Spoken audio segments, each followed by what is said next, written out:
The best way to do this is to first ask myself the same question. How does it find its way into my music? I occasionally find, actually quite often, I find the way to compose is to have a twitch.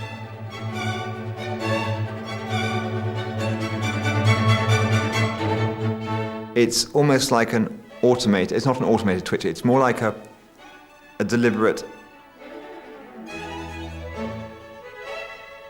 movement, if you like, in the music. I mean, it isn't as simple as just doing little stabs of music, which is what you would normally think of as being a Tourette-y sort of sound in music. It's a bit more complicated than that.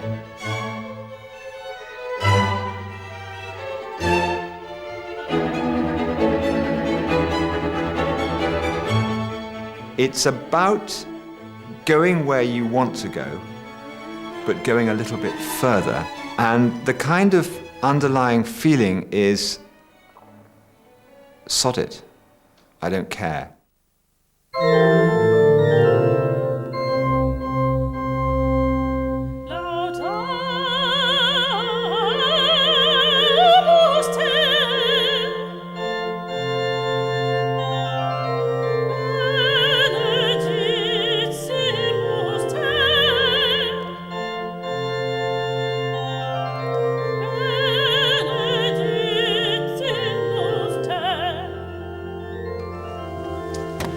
Although Laudamus Te doesn't twitch or tick like Papageno's song, it does combine a rigorous structure with some pretty unusual creative choices. For instance, it's got a huge vocal range. Da da da da da da da da. It jumps all over the place. It's fantastic.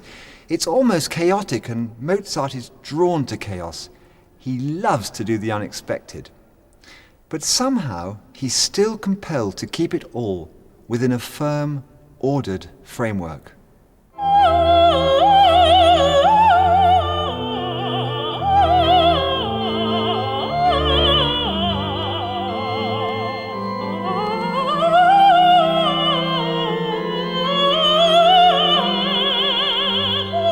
What is it about Tourette's that makes the music do this? To answer that question, I think you need to think of the experience of an adolescent person who's perhaps trying to establish their own identity as a person. So there's a lot of issues, and they're dealing with their own drives as well. So there's a lot of issues to do with order and chaos. But if you throw Tourette's into that mix as well, which is essentially a series of fleeting drives and compulsions that may take the person in tangential directions away from where they might be wanting to do, away from where they might be trying to go, then you can see that there's a phenomenal struggle between the need for order and these, if you like, more chaotic forces. One of the extraordinary and wonderful things about his best music, and one of the miracles of it, is the way in which he suggests multiple areas that he could go to and then goes to a quite different one again. And that can result in momentary instability, even, yes, chaos, which is very suggestive and very lively.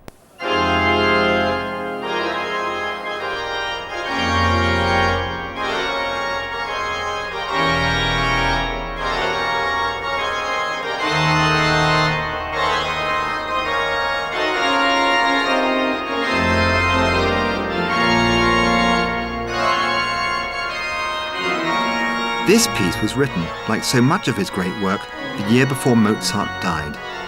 I see Mozart as the bridge between Bach and later composers like Beethoven. He had a lifelong obsession with the fugue and updated it with spectacular results. Mozart's obsessive-compulsive disorder may have had a huge influence on later composers. He became fascinated by the fugues of J.S. Bach. Now, a fugue is a bit like Spaghetti Junction. It's all sorts of tunes and different things going on at the same time, seemingly in complete chaos. But it's not, it's terribly organized. It's one tune that goes on again and again and keeps coming back again and again at different times, at different levels, in different keys. It's the perfect form for someone who on the one hand craves chaos and disorder, and on the other hand needs structure and form. And this is what Mozart came up with. basses,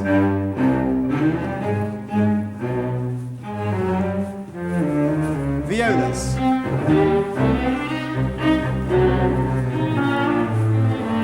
seconds,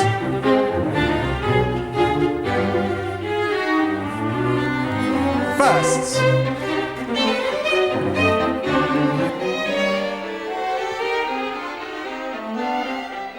it's this balance between chaos and form and structure. And one of the reasons I find Mozart, and a kinship, if you like, why Mozart has such an effect on me is because I see this in his music too. Okay, so what have we got? Well, there's the evidence of physical twitches and paranoia. I found attention deficit, inappropriate behaviour, and a sometimes filthy mind. And best of all, I've shown how Mozart's music, both as self-medication and innovation, is inescapably Tourette's.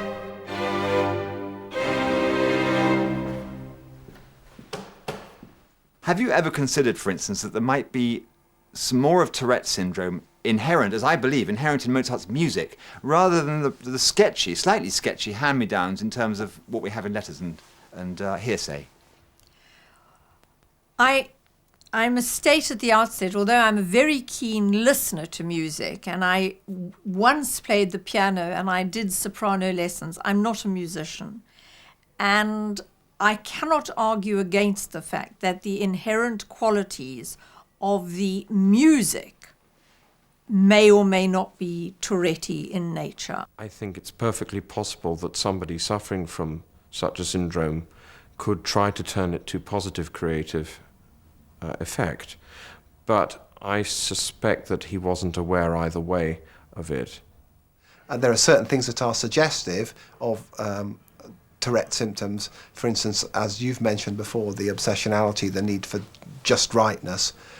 That doesn't in itself prove that he had Tourette syndrome, and perhaps what we're needing is further evidence or further information that might help swing the argument in one way or another. I believe Mozart did suffer from Tourette syndrome. There are contemporary reports of him spinning and twirling, contemporary reports of him apparently dancing.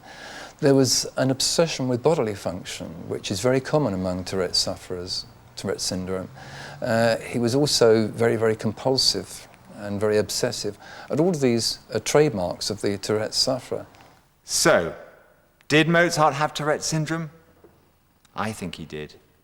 But more interestingly, wouldn't it be amazing if all Western music, since Mozart's time, was heavily influenced by a twitch?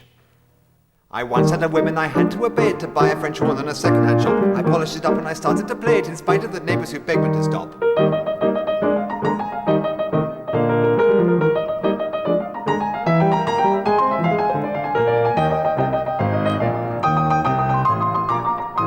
I found a French horn I was longing to play, but somebody took it away. My neighbour's asleep in his bed. I'll soon make him wish he was dead. I'll take up the tuba instead. Wah, wah.